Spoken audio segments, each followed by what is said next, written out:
സത്യവിശ്വാസിനികളെ, ജീവിതത്തിൻ്റെ എല്ലാ സന്ദർഭങ്ങളിലും സർവാധിനാഥനായ പ്രപഞ്ച സൃഷ്ടാവായ അല്ലാഹു സുബ്ഹാനഹു വ തആലയെ സൂക്ഷിച്ചുകൊണ്ട് തഖ്വയോടുകൂടി ജീവിതം മുന്നോട്ട് നയിക്കണമെന്ന് എന്നോടെന്ന പോലെ നിങ്ങൾ ഓരോരുത്തരോടും വസിയത്ത് ചെയ്യുന്നു, ഉപദേശിക്കുന്നു. ഒരു റബീഉൽ അവ്വൽ മാസത്തിലേക്കാണ് സത്യവിശ്വാസി സമൂഹം പ്രവേശിച്ചിട്ടുള്ളത്. ഓരോ റബീഉൽ അവ്വൽ മാസം കടന്നു വരുമ്പോഴും മഹാനായ അഷ്റഫുൽ ഖൽഖ് റസൂലുള്ളാഹി സ്വല്ലല്ലാഹു അലൈഹി വസല്ലം തിരുമേനിയുടെ ജനനവും ജീവിതവും സന്ദേശവും മരണവുമൊക്കെ ചർച്ച ചെയ്തുകൊണ്ട് ഉമ്മത്ത് മുസ്ലിമ പ്രവാചക സ്നേഹത്തെ കുറിച്ച് ഓർമ്മിക്കാറുണ്ട്. അല്ലാഹു സുബ്ഹാനഹു വ തആല ഭൂമിയിലേക്ക് അബൂന അബുൽ ബശർ ആദം അലൈഹിസ്സലാത്തു വസ്സലാം മുതൽ തുടങ്ങി മുഹമ്മദ് മുസ്തഫ സല്ലല്ലാഹു അലൈഹി വസല്ലം തിരുമേനിയിൽ അവസാനിക്കുന്ന ധാരാളം പ്രവാചകന്മാരെ നിയോഗിച്ചിട്ടുണ്ട്. ആ പ്രവാചകന്മാരിൽ 25 പ്രവാചകന്മാരുടെ പേരും അവരിൽ ചില പ്രവാചകന്മാരുടെ ചരിത്രം സാമാന്യമായും ചില പ്രവാചകന്മാരുടേത് ധാരാളമായും വിശദീകരിച്ചിട്ടുമുണ്ട്. യഥാർത്ഥത്തിൽ ഈ പ്രവാചകന്മാരെ കുറിച്ചെല്ലാം പറയുമ്പോൾ ഓരോ വ്യത്യസ്തമായ സന്ദർഭങ്ങളിലും അല്ലാഹു സുബ്ഹാനഹു വ തആല അല്ലാഹുവിന്റെ ദീൻ, അല്ലാഹുവിന്റെ ശരീഅത്ത്, തൗഹീദ്, റിസാലത്ത്, ആഖിറത്ത് തുടങ്ങിയ പാഠങ്ങൾ മനുഷ്യ സമൂഹത്തിന് പകർന്നു കൊടുക്കാനും മനുഷ്യരെ നന്മയിലേക്ക് നയിക്കാനും തെരഞ്ഞെടുക്കുന്ന സന്ദർഭങ്ങളാണ്. ആ സന്ദർഭങ്ങൾക്കൊക്കെയും ചില സവിശേഷതകളുമുണ്ട്. ഒരു പ്രവാചകൻ കഴിഞ്ഞാൽ ഇത്ര വർഷം കഴിയുമ്പോൾ മറ്റൊരു പ്രവാചകൻ, അല്ലെങ്കിൽ ഒരു പ്രവാചകൻ വന്നത് ഇന്ന നാട്ടിലാണെങ്കിൽ അടുത്ത പ്രവാചകൻ ഇന്ന നാട്ടിൽ, അങ്ങനെ ഒരു കാലഗണനയുടെയോ ദേശത്തിന്റെയോ ഭാഷയുടെയോ അതിർവരമ്പുകൾ നിർണയിച്ചുകൊണ്ടല്ല പ്രവാചകന്മാരെ നിയോഗിച്ചിട്ടുള്ളത് നമുക്കറിയാം. അല്ലാഹു സുബ്ഹാനഹു വ തആല പ്രവാചകന്മാരെ നിയോഗിക്കുന്നത് ഓരോ കാലഘട്ടത്തെയും സൂക്ഷ്മമായ വിലയിരുത്തലുകൾക്ക് ശേഷമാണ്. പ്രവാചകന്മാർ അഭിസംബോധന ചെയ്തത് മനുഷ്യ സമൂഹത്തെയാണ്. എല്ലാ പ്രവാചകന്മാരും മനുഷ്യരെ നോക്കി, മനുഷ്യരെ നിർവചിച്ച്, മനുഷ്യരും സൃഷ്ടാവും തമ്മിലുള്ള ബന്ധം എന്ത് എന്ന് പഠിപ്പിച്ച്, മനുഷ്യരും പ്രകൃതിയും തമ്മിലുള്ള ബന്ധം എന്ത് എന്ന് പറഞ്ഞ് ലാ ഇലാഹ ഇല്ലല്ലാഹ് എന്ന ആദർശത്തെ സ്ഥാപിച്ചെടുക്കുകയാണ് ചെയ്തത്. അഥവാ മനുഷ്യരായിരുന്നു പ്രവാചകന്മാരുടെ അഭിസംബോധിതർ. ഇനി ആരാണ് മനുഷ്യൻ എന്നതിന്റെ നിർവചനം നമ്മളൊന്ന് പരിശോധിക്കണം.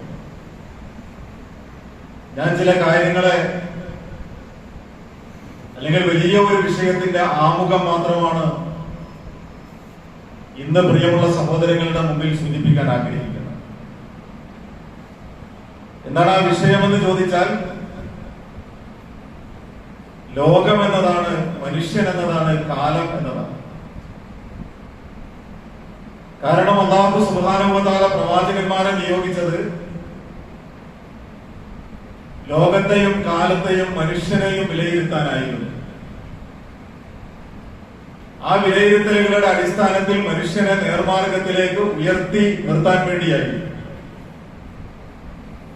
അപ്പോൾ അതിൽ ആരാണ് മനുഷ്യൻ എന്ന് ചോദിച്ചാൽ മനുഷ്യൻ ഒരു സാമൂഹ്യ ജീവിയാണ്. മനുഷ്യൻ തന്റെ മാതാപിതാക്കളും മക്കളും ഇണകളും സഹോദരങ്ങളും ബന്ധുമിത്രാദികളും അയൽവാസികളും സഹജീവികളും അടങ്ങുന്ന ഒരു വലിയ മേഖലയിൽ ഇടപഴകി ജീവിക്കാനുള്ളവനാണ്. അതിന്റെ ഒറ്റ വാക്കിലുള്ള പ്രയോഗമാണ് സാമൂഹ്യ ജീവി എന്നത്. അവന് കുറെ ധാർമ്മിക നിയമങ്ങൾ പാലിക്കേണ്ടതുണ്ട്. അവന് ജന്മന അവന്റെ മനസ്സിൽ തോന്നുന്നതും അവന്റെ വിശേഷ ബുദ്ധി കൊണ്ട് അവന് ഉപയോഗപ്പെടുത്താൻ തിരിച്ചറിയാൻ കഴിയുന്നതുമായ ഒരുപാട് സദാചാര മൂല്യങ്ങളെ അവൻ മുറുകെ പിടിച്ചുകൊണ്ട് സമൂഹത്തിന്റെ ഭാഗമായി നിലകൊള്ളണം, പരസ്പരം ശക്തിപ്പെടുത്തുന്നതാണ്. അപ്പോൾ ഒന്നാമതായി തിരിച്ചറിയാനുള്ളത് മനുഷ്യൻ ഒരു സാമൂഹ്യ ജീവിയാണ്. രണ്ടാമത്തേത് മനുഷ്യൻ എന്നാൽ ഹയവാനും നാത്യക്ക് എന്നാണ് അറബി ഭാഷയിൽ പറയുന്നത്, അഥവാ സംസാരിക്കുന്ന ജീവിയാണ്. ആശയവിനിമയം നടത്താൻ വേണ്ടി സംസാരിക്കുകയും വ്യത്യസ്തങ്ങളായ ഒരുപാട് ഭാഷകളെ ഉപയോഗപ്പെടുത്തുകയും ചെയ്യുന്ന ഭൂമിയിലെ ഒരേ ഒരു ജീവി മനുഷ്യനാണ്. ചിരിക്കാൻ കഴിവുള്ള ജീവി മനുഷ്യനാണ്. മറ്റെല്ലാ ജീവജാലങ്ങൾക്കും കരയാനുള്ള ശേഷിയേ ഉള്ളൂ. അവ സന്തോഷം പ്രകടിപ്പിക്കുന്നതും കരഞ്ഞുകൊണ്ടാണ്, വിശപ്പ് പ്രകടിപ്പിക്കുന്നതും കരഞ്ഞുകൊണ്ടാണ്, ആപത്തുകൾ പ്രകടിപ്പിക്കുന്നതും കരഞ്ഞുകൊണ്ടാണ്, കരയുന്നതും കരഞ്ഞുകൊണ്ട് തന്നെയാണ്. അഥവാ എല്ലാ ജീവജാലങ്ങളും അവയുടെ ആശയവിനിമയത്തിന് കരച്ചിലെന്ന ഒരു സംവേദന ശേഷി മാത്രം ഉപയോഗപ്പെടുത്തുമ്പോൾ സംസാരവും ഭാഷയും ചിരിയും കളിയും ഒക്കെ ഉപയോഗപ്പെടുത്തുന്ന ജീവിയാണ് മനുഷ്യൻ എന്ന് പറയുന്നത്. ഇനി മറ്റൊരു സവിശേഷത മനുഷ്യനുള്ളത് വിശേഷ ബുദ്ധിയും വിവേകവുമാണ്. എല്ലാ ജീവജാലങ്ങൾക്കും ബുദ്ധിയും, തീയും വെള്ളവും തിരിച്ചറിയാൻ, ചൂടും തണുപ്പും തിരിച്ചറിയാൻ എല്ലാ ജീവജാലങ്ങൾക്കും ശേഷിയുണ്ട്. എന്നാൽ വിശേഷ ബുദ്ധി എന്ന് പറയുന്നത് മനുഷ്യന് മാത്രമേ ഉള്ളൂ. കാര്യങ്ങളെ ഏറ്റവും സൂക്ഷ്മമായും വ്യക്തമായും മനസ്സിലാക്കാനുള്ള കഴിവ്, ആ കഴിവുകളുടെയും ബോധ്യത്തിന്റെയും അടിസ്ഥാനത്തിൽ അഭിപ്രായങ്ങൾ രൂപീകരിക്കാനും തീരുമാനമെടുക്കാനുമുള്ള ശേഷി, അതിനെയാണ് നാം വിശേഷ ബുദ്ധി എന്നും വിവേകമെന്നും നാം വിലയിരുത്താറുള്ളത്. ഇനിയും ആരാണ് മനുഷ്യനെന്ന് ചോദിച്ചാൽ, ലഖദ് ഖലഖനൽ ഇൻസാന ഫീ അഹ്സനി തഖ്വീം, ഏറ്റവും സുന്ദരമായ രൂപത്തിൽ തല ആകാശത്തേക്ക് ഉയർത്തി പാദം നിലത്തൂന്നി ലംബമായി സഞ്ചരിക്കുന്ന ജീവിയാണ് മനുഷ്യൻ. എല്ലാ ജീവജാലങ്ങളും തല ആകാശത്തേക്കാണ് ഉയർത്തുന്നത്. എല്ലാ ജീവജാലങ്ങളും കാൽപാദം നിലത്തൂന്നിയാണ് സഞ്ചരിക്കുന്നത്. പക്ഷേ ലംബമായി സഞ്ചരിക്കുക എന്ന സവിശേഷത മനുഷ്യന് മാത്രമേ ഉള്ളൂ. അപ്പോൾ ആലോചിച്ച് നോക്കൂ, ആരാണ് മനുഷ്യൻ? സാമൂഹ്യ ജീവിയാണ്. ഭാഷയും സംസാരവും ചിരിയുമുള്ളവനാണ്. വിശേഷ ബുദ്ധിയും വിവേകവും ഉള്ളവനാണ്. ലംബമായി സഞ്ചരിക്കുന്ന ജീവിയാണ്. ഇനി ഈ മനുഷ്യനെ കുറിച്ച് നാം ഒന്ന് വിലയിരുത്തേണ്ടത്, ഇപ്പോൾ ഈ മനുഷ്യൻ ജീവിച്ചുകൊണ്ടിരിക്കുന്ന സാഹചര്യം എങ്ങനെയാണ്? അവനൊരു സാമൂഹ്യ ജീവിയാണ്. സ്നേഹിക്കാനും പരസ്പരം അംഗീകരിക്കാനും പരിഗണിക്കാനും ശീലിക്കേണ്ടവനാണ്. അങ്ങനെ മുന്നോട്ട് പോകേണ്ടവനാണ്. എന്നാൽ ഇന്നത്തെ മനുഷ്യനെ നാം പരിശോധിച്ചു നോക്കിയാൽ, സുമ്മ റദദ്നാഹു അസ്ഫല സാഫിലീൻ, ആ മനുഷ്യൻ ഏറ്റവും താഴേക്കിടയിലെ അസ്ഫല സാഫിലീൻ, ഏറ്റവും നികൃഷ്ടരിൽ നികൃഷ്ടരായി അവൻ മാറിയിട്ടുണ്ട്. സാമൂഹ്യ ജീവി എന്നത് സാമ്പത്തിക ജീവിയായി മാറി. സ്വാർത്ഥതയിലേക്ക് മനുഷ്യൻ കുടുസായി ചുരുങ്ങി പോന്നിരിക്കുന്നു. കുടുംബ ബന്ധങ്ങളിൽ വിള്ളലുണ്ടായിരിക്കുന്നു. അയൽപക്ക ബന്ധങ്ങളിൽ വിള്ളലുണ്ടായിരിക്കുന്നു. മാതാപിതാക്കളും മക്കളും തമ്മിലുള്ള ബന്ധങ്ങളിൽ മനുഷ്യന്റെ ധാർമ്മിക നിലവാരവും സദാചാര മൂല്യങ്ങളും തകർത്തെറിഞ്ഞിരിക്കുന്നു. പരസ്പരം ശക്തിപ്പെടുത്തേണ്ട ബന്ധങ്ങളിൽ അതിശക്തമായ വിള്ളലുകൾ ഉണ്ടായപ്പോൾ സാമൂഹ്യ ഘടന എന്ന കോട്ട ദുർബലമായി പോയിരിക്കുന്നു. അഥവാ മനുഷ്യൻ ഏതൊരു മൂല്യത്തെയും ഏതൊരു നിലവാരത്തെയുമാണോ അവൻ ജീവിതത്തിൽ ഉയർത്തിപ്പിടിക്കേണ്ടിയിരുന്നത്, ആ മൂല്യങ്ങളെ എല്ലാം കാറ്റിൽ പറത്തിക്കൊണ്ട് മനുഷ്യൻ കേവലം മൃഗങ്ങളുടെ നിലവാരത്തിലേക്ക് തരം താഴ്ന്നുകൊണ്ടിരിക്കുന്നു. സാമൂഹ്യ ജീവി എന്നത് തന്റെ കാര്യങ്ങൾ മാത്രം നോക്കാൻ പാലിക്കേണ്ട ഒരു നിലവാരത്തിലേക്ക് അവൻ തനിക്ക് താൻ തന്നെ മതിയായവനാണ്. എനിക്ക് മറ്റാരുടെയും സഹായമില്ലെങ്കിലും ഇപ്പോൾ നിലനിൽക്കാൻ കഴിയും. ഞാനെന്തിന് എനിക്ക് സ്വന്തമായി നിലനിൽക്കാൻ കഴിയുമ്പോൾ മറ്റുള്ളവരുടെ കാര്യങ്ങളിൽ ഞാനെന്തിന് ഇടപെടണം എന്ന മനുഷ്യൻ സങ്കുചിതത്വത്തിലേക്ക് വഴിമാറും. അല്ലാഹു സുബ്ഹാനഹു വ തആല അവന് നൽകിയ ഏറ്റവും വലിയൊരു കഴിവ് എനിക്ക് വിശക്കുന്നു എന്ന് തിരിച്ചറിയുന്നത് പോലെ എന്റെ സഹോദരന് വിശക്കുന്നു എന്ന തിരിച്ചറിവാണ്. എനിക്ക് വേദനിക്കുന്നു എന്ന് തിരിച്ചറിയുന്നത് പോലെ എന്റെ സഹോദരന്റെ വേദനയും തിരിച്ചറിയാനുള്ള ശേഷിയാണ്. എന്റെ സന്തോഷം പോലെ എന്റെ സഹോദരന്റെ സന്തോഷത്തിലും പങ്കുചേരാനുള്ള കഴിവാണ്. പക്ഷെ അതൊക്കെയും സ്വാർത്ഥത കൊണ്ട് കടലെടുത്തു പോയപ്പോൾ, മനുഷ്യരിൽ നിന്ന് നന്മകൾ ഒന്നൊന്നായി അസ്തമിച്ചു പോകുമ്പോൾ, സാമൂഹ്യ ജീവിതത്തിൽ നിന്ന് അവൻ കുടുസായ ഒരു ജീവിതഘടനയിലേക്ക് അവൻ വന്നിരിക്കുന്നു. മനുഷ്യൻ വിശേഷ ബുദ്ധിയുള്ളവനാണ്. അതേ വിശേഷ ബുദ്ധി ഉപയോഗിച്ച് അതേ വിശേഷ ബുദ്ധിയുള്ള സമൂഹത്തെ കബളിപ്പിക്കാൻ അവൻ പഠിച്ചിരിക്കുന്നു. മോൺസൺ മാവുങ്കൽ ഇതിന്റെ രണ്ടിന്റെയും ഉദാഹരണമാണ്.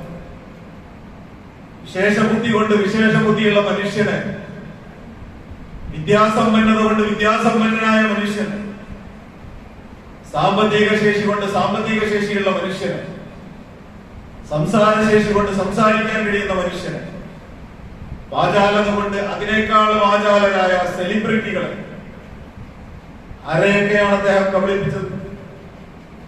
ആ കബളിപ്പിക്കാനുള്ള അദ്ദേഹത്തിന്റെ പ്രചോദനം എന്തായിരുന്നു? ആൾദൈവങ്ങളെ പോലും കബളിപ്പിക്കാൻ പോകുന്ന അദ്ദേഹത്തിന്റെ പ്രചോദനം ഇതേ വിശേഷ ബുദ്ധി തന്നെയാണ്. ഇതേ വിശേഷ ബുദ്ധി കൊണ്ട് തന്നെ ബുദ്ധിയെ നശിപ്പിക്കുന്ന മയക്കുമരുന്നും മദ്യവും ലഹരിയും വിൽപ്പന നടത്തുന്നു, ഉപയോഗിക്കുന്നു. അതിന്റെ പ്രചാരകരായി മാറുന്നു മനുഷ്യൻ. ഇതേ വിശേഷ ബുദ്ധി കൊണ്ട് തന്നെ മനുഷ്യ ശരീരത്തിലെ അവയവങ്ങൾ പോലും വിറ്റഴിക്കാൻ പോകുന്ന രീതിയിലേക്ക് ആതുരാലയങ്ങളെ, ആശുപത്രികളെ കച്ചവട കേന്ദ്രങ്ങളാക്കി മാറ്റിയിരിക്കുന്നു. ഇതേ വിശേഷ ബുദ്ധി കൊണ്ട് തന്നെ അവൻ ചവിട്ടി നിൽക്കുന്ന മണ്ണിനെ ചൂഷണം ചെയ്യാൻ അവൻ പഠിച്ചിരിക്കുന്നു. അവന്റെ പ്രകൃതിയെ അവൻ കയ്യേറ്റം ചെയ്യാൻ പഠിച്ചിരിക്കുന്നു. അവന്റെ പുഴകളോടും അവന്റെ കടലിനോടും അവന്റെ ആകാശത്തോടും അവന്റെ ചുറ്റുപാടിനോടും എങ്ങനെയാണ് ചൂഷണം നടത്താൻ കഴിയുക എന്നത് ഇതേ വിശേഷ ബുദ്ധി കൊണ്ട് തന്നെ മനുഷ്യൻ പഠിച്ചിരിക്കുന്നു, മനസ്സിലാക്കിയിരിക്കുന്നു. മനുഷ്യന്റെ ഉള്ളിൽ സ്നേഹമുണ്ടായിരുന്നു. ആ സ്നേഹം പ്രേമം എന്നത് കാമമായി മാറി. അങ്ങനെയാണല്ലോ കത്ത് കൊടുക്കാൻ വിറച്ച കൈകളിൽ നിന്ന് കത്തിയെടുക്കാൻ വിറക്കാത്ത കൈകളായി കാമുകന്മാർ മാറിയത്. ആസിഡുകൾ കോരിയൊഴിക്കാൻ, വീട്ടിൽ കയറി ആക്രമിക്കാൻ, തന്റെ കാമുകിയുടെ ജീവന് നേരെ കയ്യേറ്റം നടത്താൻ ഒരു കാമുകനെ പ്രേരിപ്പിക്കുന്ന പ്രണയം എന്നത് മനുഷ്യന്റെ മനസ്സിൽ നിന്ന് സ്നേഹം വഴിമാറിപ്പോയപ്പോൾ നമുക്ക് കാണാൻ കഴിയുന്ന ദുരന്തമാണ്. കാമുകന്റെ കൂടെ ഇറങ്ങിപ്പോകാൻ സ്വന്തം കുഞ്ഞിനെ കൊന്നുകളഞ്ഞ അമ്മമാരുള്ള ഒരു നാട്, കാമുകന്റെ കൂടെ ഇറങ്ങിപ്പോകാൻ ഭാര്യയെ വധിക്കുന്ന ഭർത്താവിനെ വധിക്കുന്ന ഭാര്യയെ വധിക്കുന്ന ഭർത്താവുള്ള ഒരു നാട് നമുക്ക് കണ്ടുമുട്ടേണ്ടി വരുന്നു. സ്ത്രീധനത്തിന്റെ പേരിൽ ആത്മഹത്യ ചെയ്യുന്ന പെൺകുട്ടികളെ നമ്മൾ കാണുന്നു. അല്ല, സ്ത്രീധനത്തിന്റെ പേരിൽ പീഡനം അനുഭവിക്കുന്ന പെൺകുട്ടിയുടെ വേദനകൾ കാണാൻ കഴിയാതെ സ്വന്തം പിതാവ് തന്നെയും ആത്മഹത്യ ചെയ്യുന്ന ദുരന്തത്തിലേക്ക് ഈ സമുദായം സാക്ഷ്യം വഹിക്കേണ്ടി വന്നിരിക്കുന്നു. എന്നല്ല, ഇത്തരത്തിലുള്ള സ്ത്രീധനത്തിന്റെ പേരിലുള്ള നരകയാതനകൾ പലതും പുറത്തു പറയാതെ അനുഭവിച്ച് തീർത്തുകൊണ്ടിരിക്കുന്ന ഒരു പിടി സഹോദരിമാർ നമ്മുടെ ചുറ്റുപാടുമുണ്ട് എന്നത് നാം തിരിച്ചറിയുന്നു. ഇനിയുമുണ്ട് കൊലപാതകങ്ങളെ കുറിച്ച് സംസാരിക്കാൻ. അല്ലാഹുവിന്റെ റസൂൽ സല്ലല്ലാഹു അലൈഹി വസല്ലം പറഞ്ഞതുപോലെ എന്തിനു വേണ്ടിയാണ് കൊല്ലപ്പെട്ടത് എന്ന് കൊല്ലപ്പെട്ടവൻ അറിയാത്ത, എന്തിനു വേണ്ടിയാണ് കൊന്നത് എന്ന് കൊന്നവൻ അറിയാത്ത ഒരു കാലമുണ്ടാകും. കൊലപാതകിക്കറിയില്ല ഞാൻ എന്തിനാണ് കൊല നടത്തിയത്, കൊല്ലപ്പെട്ടവൻ അറിയില്ല ഞാൻ എന്തിന്റെ പേരിലാണ് കൊല്ലപ്പെട്ടത് എന്നവൻ അറിയില്ല. 10 മാസത്തോളമായി നീണ്ടു നിൽക്കുന്ന കർഷകരുടെ സമരഭൂമികളിലേക്ക്, അവരുടെ ഐക്യദാർഢ്യ സദസ്സുകളിലേക്ക് വാഹനം ഓടിച്ചു കയറ്റിയിട്ട് ഒരു പിടി ആളുകളുടെ ജീവൻ എടുക്കുമ്പോ പ്രിയമുള്ളവരെ ആലോചിച്ചു നോക്കണം, എന്തിനാണ് ഞാൻ കൊല്ലപ്പെട്ടത് എന്ന് ആ സഹോദരങ്ങൾക്ക് ഇപ്പോഴും പിടികിട്ടിയിട്ടില്ല. എന്തിനാണ് കൊന്നത് എന്ന് വാഹനം ഓടിച്ചവർക്ക് പിടികിട്ടിയിട്ടില്ല. കാരണം അവരിൽ പലരും ലഹരി മരുന്നുകൾ ഉപയോഗിച്ചുകൊണ്ട് അവർക്ക് അത് ചെയ്യാൻ കഴിയൂ. സ്വബോധത്തോട് കൂടിയിട്ട് പലപ്പോഴും കുറ്റകൃത്യങ്ങൾ നിർവഹിക്കാൻ കഴിയില്ല. അതുകൊണ്ട് സ്വബോധമില്ലാത്ത അവസ്ഥയിൽ മയക്കുമരുന്നിനും മദ്യത്തിനും ലഹരിക്കും അടിമപ്പെട്ട് ബോധമറിഞ്ഞ അവസ്ഥയിലാണ് ഇത്തരത്തിലുള്ള കുറ്റകൃത്യങ്ങൾ നടത്തിക്കൊണ്ടിരിക്കുന്നത് എന്ന് കാണാൻ കഴിയും. പ്രിയമുള്ളവരെ, ഞാൻ സൂചിപ്പിച്ചു വന്നത് ഒരു പിടി തിന്മകളെ ഒരൊറ്റ ദിവസത്തെ പത്രമാധ്യമങ്ങൾ മാത്രം നിരത്തി വെച്ചാൽ എണ്ണമറ്റ കുറ്റകൃത്യങ്ങളെ നമുക്ക് വിലയിരുത്താൻ കഴിയും. അളവിലും തൂക്കത്തിലും കൃത്രിമം കാണിക്കുന്ന ശുഐബ് അലൈഹിസ്സലാത്തു വസ്സലാമിന്റെ കാലഘട്ടത്തിൽ ആലോചിച്ചു നോക്കൂ. ഒരു സമൂഹത്തെ അല്ലാഹു സുബ്ഹാനഹു വ തആല ശിക്ഷയ്ക്ക് അർഹരാക്കാൻ പോകുന്ന രീതിയിൽ, ഒരു പ്രവാചകനെ നിയോഗിക്കാൻ പോകുന്ന രീതിയിൽ ഒരു സമൂഹം അളവിലും തൂക്കത്തിലും കൃത്രിമം കാണിക്കുന്നു എന്ന് വന്നപ്പോ പ്രവാചകനെ നിയോഗിച്ചുകൊണ്ട് അല്ലാഹു അവരെ പരീക്ഷിക്കുകയുണ്ടായി. അഥവാ അളവിലും തൂക്കത്തിലും വൈലുല്ലിൽ മുത്തഫിഫീൻ, അളവിലും തൂക്കത്തിലും കൃത്രിമം കാണിക്കുന്നവർക്ക് നാശമെന്ന് വിശുദ്ധ ഖുർആൻ നമ്മെ പഠിപ്പിക്കുന്ന പാഠങ്ങളുണ്ട്. അളവിലും തൂക്കവും ഓരോ ദിവസവും വില കയറിക്കൊണ്ടിരിക്കുന്ന പാചകവാതകമുണ്ട്.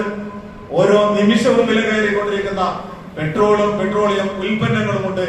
സാധാരണക്കാരന്റെ നടുവൊടിക്കുന്ന രീതിയിൽ അളവിലും തൂക്കത്തിലും കൃത്രിമം കാണിക്കാൻ പോകുന്ന ഇടപാടുകൾ നടത്തിക്കൊണ്ടിരിക്കുന്ന, അതിനുവേണ്ടി ഭരണകൂടം തന്നെ മുന്നിട്ടിറങ്ങുന്ന ഒരു കാലഘട്ടത്തിലാണ് നാം ഉള്ളത്. അഥവാ ശുഐബ് അലൈഹിസ്സലാത്തു വസ്സലാമിനെ പോലെ പ്രവാചകനെ നിയോഗിക്കാൻ പോകുന്ന ഒരു കാലഘട്ടമാണ് നമ്മുടേതും എന്ന് ചുരുക്കം. മഹാനായ ലൂത്ത് അലൈഹിസ്സലാത്തു വസ്സലാമിനെ നിയോഗിച്ചതുപോലെ ലൈംഗിക അരാജകത്വത്തിന്റെ കുത്തഴിഞ്ഞ കൂത്തരങ്ങായി മാറിയ ഒരു സാഹചര്യമുണ്ട്. അവിടെ ലൈംഗിക അരാജകത്വത്തിൽ നിർലജ്ജത വാഴുന്ന സമൂഹത്തിന്റെ ഏറ്റവും വലിയ അല്ലാഹുവിന്റെ റസൂൽ സല്ലല്ലാഹു അലൈഹി വസല്ലം എല്ലാ പ്രവാചകന്മാരുടെയും അധ്യാപനമാണ് എന്ന് പഠിപ്പിച്ചത്. നിങ്ങൾക്ക് ഇല്ലം തസ്തഹി, നിങ്ങൾക്ക് ലജ്ജയില്ല എങ്കിൽ ഫസ്നഅ് മാ ശിഅ്ത, നിങ്ങൾക്ക് ഇഷ്ടമുള്ളത് നിങ്ങൾ ചെയ്തു കൊള്ളുക. കാരണം ഇബ്ലീസ് നിങ്ങളുടെ മനസ്സിൽ നിന്ന് എടുത്തു മാറ്റുക നിർലജ്ജയായിരിക്കും. നിങ്ങളെ നിർലജ്ജരാക്കി മാറ്റിക്കഴിഞ്ഞാൽ ഇബ്ലീസിനെ അതിജയിക്കാൻ എളുപ്പമുണ്ട്. പ്രിയമുള്ളവരെ, അബുൽ ബഷർ ആദം അലൈഹിസ്സലാത്തു വസ്സലാമിനെ അല്ലാഹു സുബ്ഹാനഹു വ തആല സൃഷ്ടിക്കുന്നതിന് മുൻപ് നമുക്കറിയാം, ഉള്ള പൊള്ളയായ ഒരു മനുഷ്യരൂപത്തെ അല്ലാഹു സൃഷ്ടിക്കുന്നുണ്ട്. ആ മനുഷ്യരൂപത്തിന് ചുറ്റും ജിന്നവർഗത്തിൽപ്പെട്ട, പിന്നീട് ഇബ്ലീസ് എന്ന ഗണത്തിലേക്ക് വഴിമാറുന്ന ആ ജിന്നവർഗം ഇങ്ങനെ ചുറ്റിക്കറങ്ങിയിട്ട് ഈ മനുഷ്യൻ, ഈ രൂപം എന്താണ് ഇതിന്റെ പ്രത്യേകത എന്നതിനെ കുറിച്ച് നിരീക്ഷിക്കുന്നുണ്ട്. അവിടെ ഇബ്ലീസ് കണ്ടെത്തുന്ന 3 കാര്യങ്ങളിൽ ഈ മനുഷ്യൻ ഇങ്ങനെയൊക്കെ ആണ് എങ്കിലും ഇവന്റെ 3 വികാരങ്ങളിൽ പിടികൂടി കഴിഞ്ഞാൽ എളുപ്പം പ്രതികരിക്കാൻ കഴിയുന്ന അവന്റെ കോപത്തിൽ, അവന്റെ ലജ്ജയില്ലായ്മയിൽ ഒക്കെ പിടികൂടി കഴിഞ്ഞാൽ ഈ മനുഷ്യനെ പരാജയപ്പെടുത്താൻ കഴിയുമെന്ന് ഇബ്ലീസ് മനുഷ്യന് ജീവൻ കൊടുക്കുന്നതിന് മുൻപേ തിരിച്ചറിഞ്ഞിട്ടുള്ളതാണ്. ആ നിർലജ്ജത അങ്ങേ അറ്റത്തെത്തി നിൽക്കുന്ന ഒടികുത്തി വാഴുന്ന ഒരു സമൂഹത്തിലാണ് നാം ജീവിച്ചുകൊണ്ടിരിക്കുന്നത്. രമ്യഹർമ്മങ്ങൾ ഉയരുന്ന സമൂഹ ഗോത്രത്തെ പോലെ അല്ലാഹുവിന്റെ പ്രവാചകന്മാർ ചോദിച്ചല്ലോ, നിങ്ങളുടെ വലിയ കൊട്ടാരങ്ങൾ, നിങ്ങളുടെ ആഡംബരമുള്ള ഈ രമ്യഹർമ്മ്യങ്ങൾ കാണുമ്പോൾ നിങ്ങളൊക്കെയും ഈ ഭൂമിയിൽ കാലാകാലം ജീവിക്കുന്നവരെ പോലെയാണല്ലോ ഇടപെട്ടുകൊണ്ടിരിക്കുന്നത്. നിങ്ങൾക്ക് മരിക്കേണ്ടതില്ലേ? നിങ്ങൾ മരണത്തെ നിങ്ങൾ മുന്നിൽ കാണുന്നില്ലേ എന്ന് അല്ലാഹുവിന്റെ പ്രവാചകന്മാർ സമൂഹ ഗോത്രത്തിലേക്ക് നിയോഗിക്കപ്പെട്ട പ്രവാചകന്മാർ അവരോട് ചോദിക്കുന്നുണ്ട്. നമ്മൾ കണ്ടുകൊണ്ടിരിക്കുന്നത് അങ്ങനെ ഒരു സമൂഹത്തെയാണ്.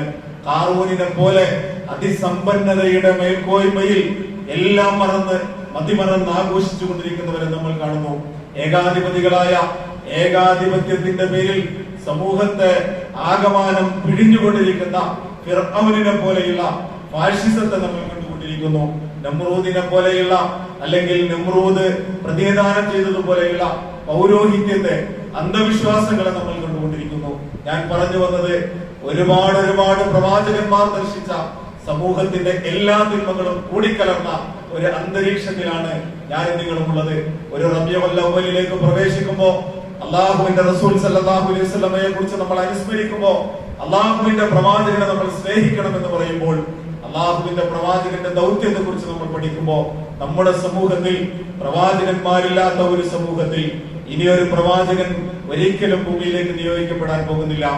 ഇനിയൊരിക്കലും അള്ളാഹുവിന്റെ ഒരു മാലാഖയും ഭൂമിയിലേക്ക് ഒരു വേദഗ്രന്ഥവുമായി കടന്നു വരാനില്ല എന്നത് ഒരു വസ്തുതയായിരിക്കെ, ആ പ്രവാചകന്മാരുടെ പിന്മുറക്കാനായ നമ്മെ സംബന്ധിച്ചിടത്തോളം ചില ബാധ്യതകളുണ്ട്. മറുഭാഗത്ത് ഒരുപാട് നന്മകളും നമുക്ക് ഉയർത്തി കാണിക്കാൻ കഴിയും. ഒരു കൊച്ചു കുഞ്ഞിന്റെ ആശുപത്രി ചിലവിലേക്ക് കോടികൾ വേണമെന്ന് പറയുമ്പോ, ഒരൊറ്റ ദിവസം കൊണ്ട് ആവശ്യപ്പെട്ടതിന്റെയും 3 ഇരട്ടി കോടികൾ സംഭാവന ചെയ്യാൻ പോകുന്ന, ചിലവഴിക്കാൻ മനസ്സുള്ള, ഇനിയും കെട്ടുപോയിട്ടില്ലാത്ത നന്മയുടെ അംശങ്ങളെ ജീവിതത്തിൽ പേറുന്ന ഒരുപാട് സമൂഹങ്ങളുണ്ട്. എന്നല്ല, ഒരു പിടി നന്മകളെ മനുഷ്യ സ്നേഹത്തിൽ പരസ്പരം കോർത്തുവെക്കുന്ന, പരസ്പരം താങ്ങായി നിൽക്കുന്ന ഒരുപാട് ഉദാഹരണങ്ങൾ പറയാൻ കഴിയും. പക്ഷേ ആ നന്മകളെ എല്ലാം കെടുത്തി കളയാവുന്ന, അല്ലെങ്കിൽ ആ നന്മയുടെ വെളിച്ചത്തെ എല്ലാം മറച്ചു വെക്കാൻ പോകുന്ന ഒരു ഘനാന്തകാരം മറുഭാഗത്ത് നമ്മൾ കണ്ടേ മതിയാകൂ. ഇവിടെ സത്യവിശ്വാസികളെ സംബന്ധിച്ചിടത്തോളം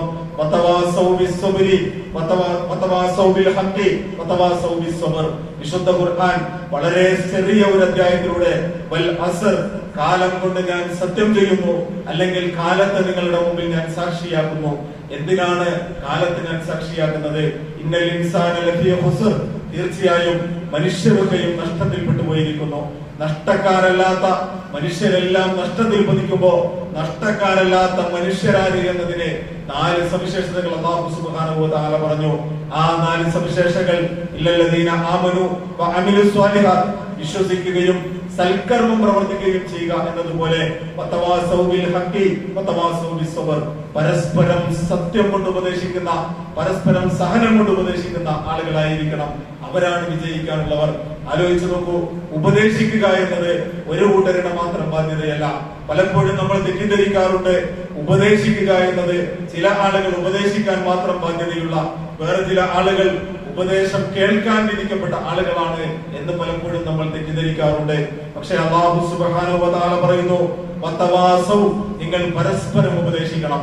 പരസ്പരം ഉപദേശിക്കുക എന്നത് ഒരു സംസ്കാരമാണ്. ഞാൻ നിങ്ങളെ ഉപദേശിക്കുന്നുണ്ടെങ്കിൽ നിങ്ങൾക്ക് എന്നെ ഉപദേശിക്കാനുള്ള സ്വാതന്ത്ര്യമുണ്ട്, അവകാശമുണ്ട്, അനുവാദമുണ്ട്. ഇത് പരസ്പരം വകവെച്ചു കൊടുക്കുന്ന ഒരു സമൂഹത്തിനെ നന്മയിലേക്ക് നയിക്കാൻ കഴിയും. ഇത് പരസ്പരം അംഗീകരിച്ചു കൊടുക്കുന്ന ഒരു സമൂഹത്തിന് തിന്മയിൽ നിന്ന് മനുഷ്യ സമൂഹത്തെ കൈപിടിച്ചു നിർത്താൻ കഴിയും. അല്ലാഹുവിന്റെ റസൂൽ സല്ലല്ലാഹു അലൈഹി വസല്ലം ഉൻസുർ അഖാക ളാലിമൻ ഔ മദ്ലൂമൻ എന്ന ഒരു ഹദീസിലൂടെ പറയുന്നുണ്ട്, നിങ്ങൾ നിങ്ങളുടെ സഹോദരനെ സഹായിക്കണം. അവൻ അക്രമിയാണെങ്കിലും ആക്രമിക്കപ്പെടുന്നവനാണെങ്കിലും നിങ്ങൾ സഹായിക്കണം. അവൻ അക്രമിയായിക്കൊള്ളട്ടെ, ളാലിമൻ ഔ മദ്ലൂമൻ, അവൻ അക്രമിയായിക്കൊള്ളട്ടെ, അതല്ല ആക്രമിക്കപ്പെടുന്നവനായിക്കൊള്ളട്ടെ, നിങ്ങൾ അവനെ സഹായിക്കണം. യാ റസൂലല്ലാഹ് ഹാദാ നൻസുറുഹു മദ്ലൂമ, അല്ലാഹുവിന്റെ റസൂലേ, ഞങ്ങൾ ആക്രമിക്കപ്പെടുന്ന ഞങ്ങളുടെ സഹോദരനെ ഞങ്ങൾ സഹായിക്കാം. ആക്രമിക്കപ്പെടുന്ന ഞങ്ങളുടെ സഹോദരനെ ഞങ്ങൾ സഹായിക്കാൻ സന്നദ്ധരാണ്. പക്ഷേ എങ്ങനെയാണ് ഫകൈഫ നൻസുറുഹു ളാലിമ, അക്രമിയായ സഹോദരനെ ഞങ്ങൾ എങ്ങനെ സഹായിക്കണം? അഥവാ അക്രമം ചെയ്തുകൊണ്ടിരിക്കുന്ന, തിന്മ ചെയ്തുകൊണ്ടിരിക്കുന്ന, അക്രമങ്ങളിലൂടെ മുന്നേറിക്കൊണ്ടിരിക്കുന്ന ഒരു സഹോദരനെ ഞങ്ങൾ എങ്ങനെയാണ് സഹായിക്കേണ്ടത് എന്ന് ചോദിക്കുമ്പോ അല്ലാഹുവിന്റെ റസൂൽ സല്ലല്ലാഹു അലൈഹി വസല്ലം പറയുന്ന മറുപടി, തൗഖുദുഹു ഫൗക യദിഹി, നിങ്ങൾ അവന്റെ കൈ പിടിക്കണമെന്നാണ്. നിങ്ങൾ അവന്റെ കൈ പിടിച്ച് നിർത്തണം. തിന്മ ചെയ്യുന്ന മനുഷ്യന് തിന്മയിലേക്ക് പോകാതിരിക്കാൻ അവന്റെ കൈ പിടിച്ച് തടയുക എന്നത് സത്യവിശ്വാസികളുടെ ബാധ്യതയാണ്. വിശേഷിച്ച് ഈ കാലഘട്ടത്തിൽ തിന്മകൾക്ക് മറ്റൊരു മേൽവിലാസം കൂടിയുണ്ട്. തിന്മ എന്ന് പറയുന്നത് ചെയ്യുന്ന സമൂഹം ആൾബലത്തിനനുസരിച്ച്, ആൾബലത്തിനും അധികാരത്തിനും അനുസരിച്ച്, സമ്പത്തിനനുസരിച്ച്, സമൂഹത്തിലെ പദവികൾക്കനുസരിച്ച് തിന്മകൾ തിന്മകളല്ലാതായി മാറുന്ന ഒരു കാലമാണ്. അത്തരം ഘട്ടത്തിൽ സത്യവിശ്വാസികളെ സംബന്ധിച്ചിടത്തോളം തിന്മകളെ തിന്മകളായി കണ്ട് എതിർക്കാൻ കഴിയുന്ന, കൈപിടിച്ച് തടയാൻ കഴിയുന്ന, പരസ്പരം ഉപദേശിക്കാൻ കഴിയുന്ന ഒരു അവസ്ഥാവിശേഷം ഉണ്ടാകണം. മഹാനായ അബൂ ദർദാ റളിയല്ലാഹു അൻഹു ഒരിക്കൽ വഴിയിലൂടെ പോകുമ്പോൾ ഒരു സംഭവം കാണുന്നുണ്ട്. ഒരു മനുഷ്യനെ കുറെ ആളുകൾ ചേർന്ന് ഇങ്ങനെ ആക്ഷേപിച്ചു കൊണ്ടിരിക്കുന്നു. അബൂ ദർദാ റളിയല്ലാഹു അൻഹു ഈ ആക്ഷേപിക്കുന്ന ആളുകളോട് നിങ്ങൾ എന്തിനാണ് ആ മനുഷ്യനെ ഇങ്ങനെ ആക്ഷേപിക്കുന്നത് എന്ന് ചോദിക്കുമ്പോ ആളുകൾ പറഞ്ഞത്, അയാൾ എപ്പോഴും തെറ്റ് ചെയ്തുകൊണ്ടിരിക്കുന്നു, അയാൾ തെറ്റുകളിലൂടെ മുന്നോട്ട് പോയിക്കൊണ്ടിരിക്കുന്നു. അപ്പോൾ അബൂ ദർദാ റളിയല്ലാഹു അൻഹു അവരോട് ചോദിച്ച ഒരു മറുചോദ്യമുണ്ട്. ഈ സഹോദരൻ എങ്ങാനും ഒരു കിണറ്റിലേക്ക് വീഴാൻ പോവുകയാണെങ്കിൽ ആ കിണറ്റിലേക്ക് നിങ്ങൾ അയാളെ തള്ളിയിടുമോ, അതല്ല നിങ്ങൾ അയാളെ രക്ഷപ്പെടുത്തുമോ? അപ്പോൾ സഹാബാക്കൾ പറഞ്ഞ മറുപടി, ഞങ്ങൾ അയാളെ കൈപിടിച്ച് കരയിലേക്ക് കയറ്റും, ഞങ്ങൾ അദ്ദേഹത്തെ രക്ഷപ്പെടുത്തുകയാണ് ചെയ്യുക എന്ന് പറയുമ്പോ ഈ അബൂ ദർദാ റളിയല്ലാഹു അൻഹു പറയുന്നത്, എങ്കിൽ അദ്ദേഹം ഇപ്പോൾ വലിയ ഒരു കിണറിന്റെ കരയിലാണ്, അദ്ദേഹം നരകത്തിലേക്ക് പോകാവുന്ന ഒരു കിണറിന്റെ കരയിലാണുള്ളത്. അദ്ദേഹത്തിന് വേണ്ടി നിങ്ങൾ പ്രാർത്ഥിക്കുക, അദ്ദേഹത്തെ നിങ്ങൾ രക്ഷപ്പെടുത്തുക, നിങ്ങൾ ആക്ഷേപം നിർത്തുക എന്ന് പറഞ്ഞുകൊണ്ട് ആ സദസ്സിനെ കൈകാര്യം ചെയ്യുന്നതായി നമുക്ക് കാണാൻ കഴിയും. പ്രിയമുള്ളവരെ, ഞാൻ പറയുന്നത് നമ്മുടെ സമൂഹത്തെ കൈകാര്യം ചെയ്യാൻ ബാധ്യതയുള്ള ഒരു സമൂഹമാണ് നാം. വൽതകും മിൻകും യദ്ഊന ഇലൽ ഖൈർ. വിശുദ്ധ ഖുർആൻ പറയുന്നു, നിങ്ങളിൽ നിന്നൊരു സംഘം ഉണ്ടായിക്കൊണ്ടേയിരിക്കണം, നിങ്ങളിൽ നിന്നൊരു സമൂഹം ഉണ്ടായേ മതിയാകൂ. വൽതകും മിൻകും, നിങ്ങളിൽ നിന്നൊരു സമൂഹം ഉണ്ടാകണം, ഉമ്മത്തുൻ യദ്ഊന ഇലൽ ഖൈർ, നന്മയിലേക്ക് ക്ഷണിക്കുന്ന, വയഅ്മുറൂന ബിൽ മഅ്റൂഫി വയൻഹൗന അനിൽ മുൻകർ, നന്മ കൽപ്പിക്കുകയും തിന്മ വിരോധിക്കുകയും ചെയ്യുന്ന, നന്മയിലേക്ക് ക്ഷണിക്കാൻ കഴിയുന്ന, തിന്മയെ നിരോധിക്കാൻ കഴിയുന്ന, തിന്മയെ പിടിച്ചു നിർത്താൻ കഴിയുന്ന ഒരു സമൂഹം നിങ്ങളിൽ നിന്നുണ്ടാകണം. ഫഉലൈക ഹുമുൽ മുഫ്ലിഹൂൻ, അവരാണ് വിജയിക്കാൻ കഴിയുന്ന, അവരാണ് വിജയികളായി മാറാൻ പോകുന്ന ആളുകളെന്ന് വിശുദ്ധ ഖുർആൻ പറയുന്നു. ഞാൻ സൂചിപ്പിച്ചത്, ഈ സമൂഹത്തെ നന്മയിലേക്ക് നയിക്കുക എന്നത് ആരുടെ ബാധ്യതയാണ് എന്ന് ചോദിച്ചാൽ ഉമ്മത്ത് മുസ്ലിമയുടെ ബാധ്യതയാണ്. നമ്മുടെ മുമ്പിൽ അല്ലാഹുവിന്റെ റസൂൽ സല്ലല്ലാഹു അലൈഹി വസല്ലമയെ നാം സ്നേഹിക്കുന്നു എന്ന് പറയുന്ന ഒരു വർത്തമാനം നിൽക്കുന്നുണ്ട്. പ്രിയമുള്ളവരെ, ഞാൻ പറയട്ടെ, ഞാനും നിങ്ങളും വളരെ അനിവാര്യമായി ചോദിക്കേണ്ട ഒരു ചോദ്യമുണ്ട്. അല്ലാഹുവിന്റെ റസൂൽ സല്ലല്ലാഹു അലൈഹി വസല്ലമയുടെ സദസ്സിലേക്ക് ഒരിക്കൽ സൗബാൻ റളിയല്ലാഹു അൻഹു കടന്നു വരുന്ന ഒരു രംഗമുണ്ട്. സൗബാൻ റളിയല്ലാഹു അൻഹു നല്ല തടിച്ച, ശാരീരിക ശേഷിയുള്ള, നല്ല പുഷ്ടിപ്പെട്ട ഒരു ശരീരത്തിന്റെ ഉടമയായിരുന്നു. പക്ഷെ ഇപ്പോൾ അല്ലാഹുവിന്റെ റസൂൽ സല്ലല്ലാഹു അലൈഹി വസല്ലമയുടെ സദസ്സിൽ ഇതേ സൗബാൻ റളിയല്ലാഹു അൻഹു വന്നിട്ടുള്ളത് മെലിഞ്ഞ അവസ്ഥയിൽ, ശരീരത്തിൽ ദൗർബല്യങ്ങളുള്ള ഒരു അവസ്ഥയിലാണ് അദ്ദേഹം വന്നത്, അഥവാ ദുർബലനാണ്. അല്ലാഹുവിന്റെ റസൂൽ സല്ലല്ലാഹു അലൈഹി വസല്ലം സൗബാൻ റളിയല്ലാഹു അൻഹുവിനോട് ചോദിക്കുന്നുണ്ട്, സൗബാൻ, നിനക്ക് എന്തു പറ്റി സൗബാൻ? നിന്റെ ശരീരം എന്താണ് ഇങ്ങനെ ക്ഷീണിച്ചു പോയിരിക്കുന്നത്? നീ ഭക്ഷണം കഴിക്കുന്നില്ലേ എന്ന് ചോദിക്കുന്നു.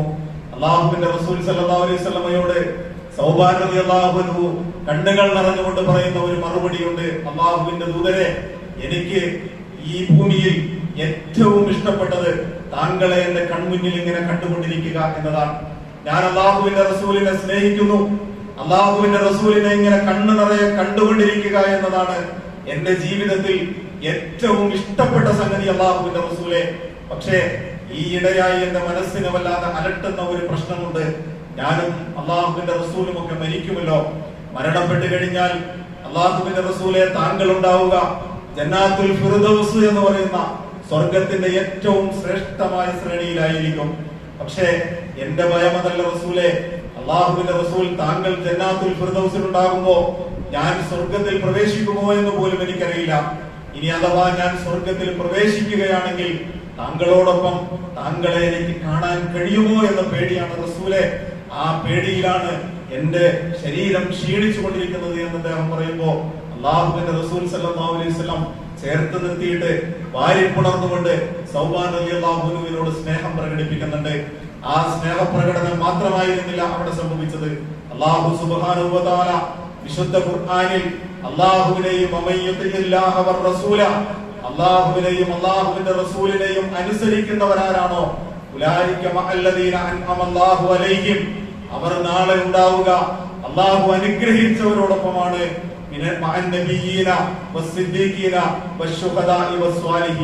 അല്ലാഹുവിന്റെ അംബിയാ മുർസലീങ്ങളുള്ള, അള്ളാഹുവിന്റെ അംബിയാ മുർസലീങ്ങളും സിദ്ദീഖീങ്ങളും ശുഹദാക്കളും സ്വാലിഹീങ്ങളുമുള്ള ഒരു സ്വർഗത്തിലാണ് അള്ളാഹുവിന്റെ പ്രവാചകനെ സ്നേഹിക്കുന്ന, അള്ളാഹുവിനെയും അള്ളാഹുവിന്റെ റസൂലിനെയും അനുസരിക്കുന്നവർ ഉണ്ടാവുക എന്ന് സൗബാൻ റളിയല്ലാഹു അൻഹുവിനോട് പറഞ്ഞു കൊടുക്കുന്നുണ്ട്.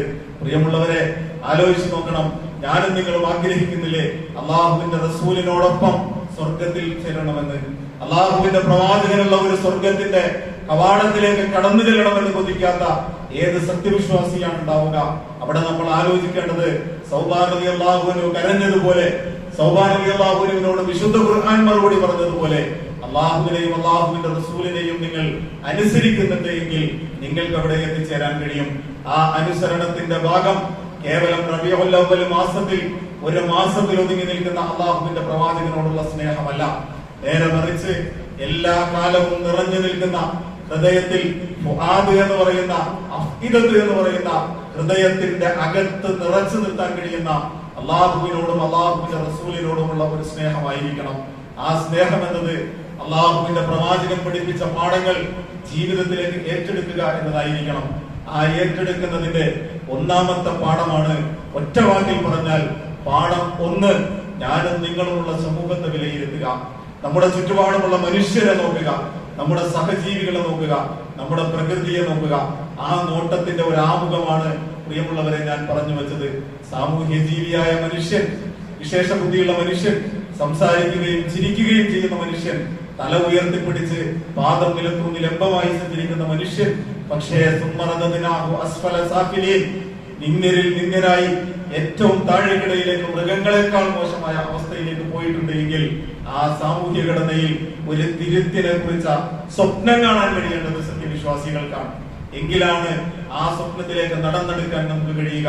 അള്ളാഹുവിന്റെ പ്രവാചകന്മാർ നിർവഹിച്ച ദൗത്യവുമായി ഞങ്ങളുണ്ട്, അള്ളാഹുവിന്റെ പ്രവാചകന്മാരുടെ പിന്മുറക്കാരായിട്ട് എന്ന് ലോകത്തോട് പറയാൻ കഴിയണം. അല്ല, നാളെ അള്ളാഹുവിന്റെ മുമ്പിൽ, അള്ളാഹുവിന്റെ പ്രവാചകന്റെ പിന്നിൽ അള്ളാഹുവിന്റെ ദൂതരെ ഞങ്ങളുണ്ടായിരുന്നു, അങ്ങേക്ക് ശേഷം അങ്ങയുടെ ദൗത്യവുമായി ലോകത്ത് എന്ന് പറയാൻ കഴിയുന്ന ഒരു ഉമ്മത്ത് മുസ്ലിമ ഉണ്ടായേ മതിയാകൂ. വൽതകും മിൻകും ഉമ്മത്തുൻ യദ്ഊന ഇലൽ ഖൈർ, നന്മയിലേക്ക് ക്ഷണിക്കുന്ന, നന്മ കൽപ്പിക്കുന്ന, തിന്മ തടയുന്ന, വിജയിക്കാൻ കഴിയുന്ന ഒരു സമൂഹമായി മാറാൻ നമുക്ക് കഴിയേണ്ടതുണ്ട്. അല്ലാഹു സുബ്ഹാനഹു വ തആല ആ അർത്ഥത്തിൽ അള്ളാഹുവിന്റെ പ്രവാചകന്മാരുടെ അധ്യാപനങ്ങളെ സ്വീകരിക്കാൻ കഴിയുന്ന, സമൂഹത്തെ നിർവചിക്കാൻ കഴിയുന്ന, സമൂഹത്തിൽ ഇടപെടാൻ കഴിയുന്ന, ഉത്തരവാദിത്തങ്ങൾ നിർവഹിക്കാൻ കഴിയുന്ന നല്ല ഉത്തമരായ മനുഷ്യരായി, സത്യവിശ്വാസികളായി ജീവിക്കാൻ, ഉത്തമരായ സത്യവിശ്വാസികളായി മരണപ്പെടാൻ ഭാഗ്യം സിദ്ധിക്കുന്നവരിൽ നമ്മെ എല്ലാവരെയും ഉൾപ്പെടുത്തി അനുഗ്രഹിക്കുമാറാകണം.